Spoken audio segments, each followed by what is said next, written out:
নেত্রকোনা জেলার সদরের জাহাঙ্গীরপুর কংস নদীর পাড়ে অবস্থিত একটি গ্রাম। এই গ্রামে শিক্ষিত যুবক শাহজাদা বিভিন্ন ধরনের ফল চাষ করে আর্থিকভাবে লাভবান হয়েছেন। ইতিমধ্যে তিনি এলাকার মডেল সফল ফল চাষী হিসাবে পরিচিতি হয়ে উঠেছেন। এবার তিনি ইউটিউব দেখে 12 মাসি বাড়ি 11 জাতের আম চাষ করতে শুরু করেছেন।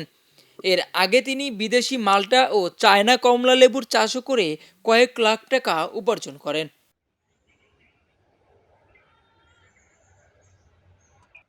4 বছর আগে সুস্বাদু ও পুষ্টিকর বাড়ি 11 জাতের আমের চারা রোপণ করেন তিনি। গাছ বড় হয়ে আমও ধরেছে প্রচুর, ফলও বড় হচ্ছে। তিনি আশাবাদ আমের ফলন ভালো হলে তিনি লাভবান হবেন।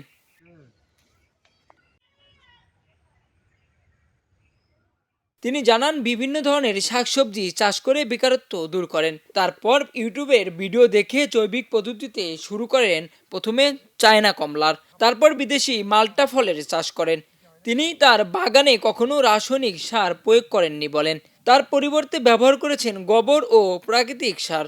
তার বাগানের উৎপাদিত ফল আকারে যেমন বড় ও সুস্বাদু হয়, তেমনি বাজারজাত করে আর্থিকভাবে লাভবান হচ্ছেন তিনি। ফল চাষি শাহজাদা আরও জানান, এই আম চাষ আরও আগে থেকে শুরু করলে আর্থিকভাবে লাভবান হতেন তিনি, তেমনি পুষ্টির চাহিদাও পূরণ করতে পারতেন। এই আম শুরু করার পরে 4 বছর হলো গাছের বয়স, এবারই প্রথম আম আসলো।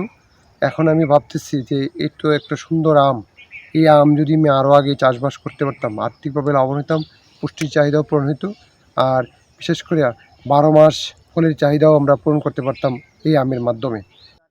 শাহজাদার জৈবিক পদ্ধতিতে ফল চাষের সফলতা দেখে এলাকার শিক্ষিত ও বেকার যুবকরা আগ্রহী হচ্ছে দিন দিন। দূর দূরান্ত থেকে বিভিন্ন শ্রেণী পেশার মানুষ এসে বাগানে ফল দেখেও ভিড় করছেন।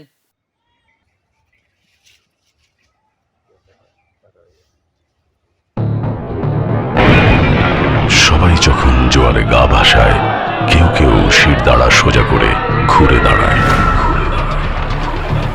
সময় যেখানে প্রতিনিয়ত হার মেনে নিতে শেখায়, কেউ কেউ চ্যালেঞ্জ ছুড়ে দেয়।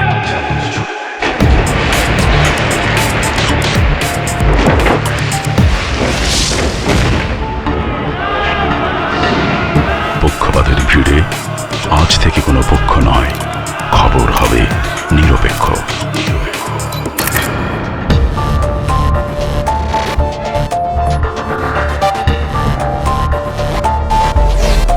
বানোয়াট তথ্যবাদ, খবর হবে নিখাত।